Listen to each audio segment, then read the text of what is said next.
ہمارے ہاں ابھی کچھ خاندانی نظام کی بنیادیں باقی ہیں، کچھ والدین کا ادب ہے، ان کی عزت ہے، ان کی خدمت کو انسان اپنے لیے سعادت سمجھتا ہے، بیوی اور شوہر کے درمیان محبت، الفت، باہمی اعتماد کی کچھ فضا ہے، خاندانی نظام ہے۔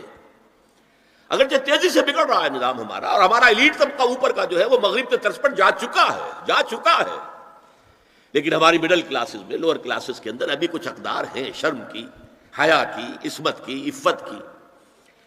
آپ پورا زوردار طریقے پر مہم چلا رہے ہیں کہ مسلمان ممالک سے بھی یہ ساری اقدار ختم کر دی جائے۔ یہ مغرب یہودیوں کی سازش کے تحت اور امریکہ کی عظیم قوت کو استعمال کرتے ہوئے، سول سپریم پاور آن ارتھ، آج یہ ہمارے گرد گھیرا تنگ کرتے چلے آ رہے ہیں کہ ہمارا معاشرتی نظام بھی تلپٹ ہو جائے، درہم برہم ہو جائے، ہماری اقدار بھی ختم ہو جائیں، ہمارے ہاں بھی عورت اور مرد بالکل برابر ہونے کے مدعی ہو کر میدان میں آ جائیں، عورت مرد بن جائے، مرد عورت بن جائے، مردوں کی شادیاں ہو جائیں کہ ایک مرد شوہر اور ایک مرد بیوی اور رجسٹر ہو جائے شادی، لیسبینز کی شادیاں ہو جائیں کہ ایک عورت شوہر ایک عورت بیوی اور رجسٹر ہو جائے شادی۔ پہلے اس پروگرام کے تحت 1994 میں کانفرنس ہوئی قاہرہ میں، عرب ورلڈ کا وہ مرکز ہے، تو یہ چونکہ ان کا ثقافتی اعتبار سے امام ہے، وہاں جا کر انہوں نے ڈیرا لگایا اور ان افکار کی اور ان نظریات کا پرچار کا معاملہ کیا۔ دوسری 1 سال کے بعد کانفرنس کر دی بیجنگ میں، تاکہ ادھر سے اور ایک اور طرف سے گھیرا ڈالا جائے اور عالم اسلام کا جو یہ حصہ ہے ایشیا کا، اس کے اوپر اثر انداز ہوا جائے۔ اور اس کے بعد بیجنگ +5 کانفرنس ہوئی ہے، اور یہ ہوئی ہے United Nations Assembly, United Nations Organization کی جنرل اسمبلی کے تحت، اور یہ ہوئی ہے جون سن 2000 میں۔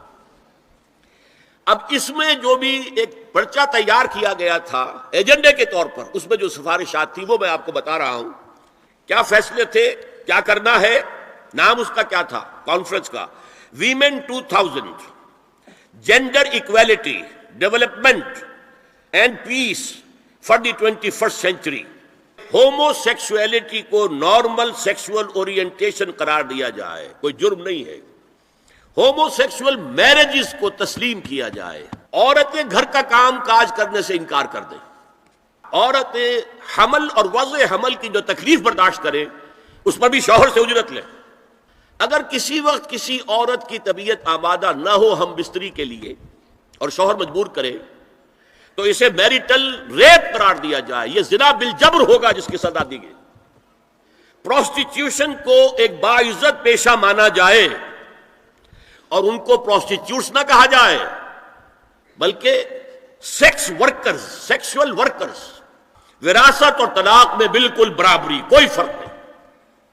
اب یہ خاص چیز تو معلوم ہوتا ہے کہ اسلام ہی کو ہدف بنا کر انہوں نے ایجنڈے میں شامل کیا ہے۔ اس کا نام ہے سوشل انجینئرنگ، معاشرتی تعمیر نو۔ پرانی تعمیر، وہ جو مولانا روم نے کہا تھا کہ اگر کوئی پرانی عمارت ہے نئی بنانی ہے تو پہلے گرانی پڑے گی، اولا تعمیر را ویرا کنن، تو پہلی تعمیر گرائیں گے تو دوسری بنے گی۔ لہذا یہ سارا سٹرکچر جو ہے سوشل، یہ ختم کر کے یہ نئی سوشل انجینئرنگ ہے جو ہمیں کرنی ہے، اور اس کا سب سے بڑا ٹارگٹ عالم اسلام ہے۔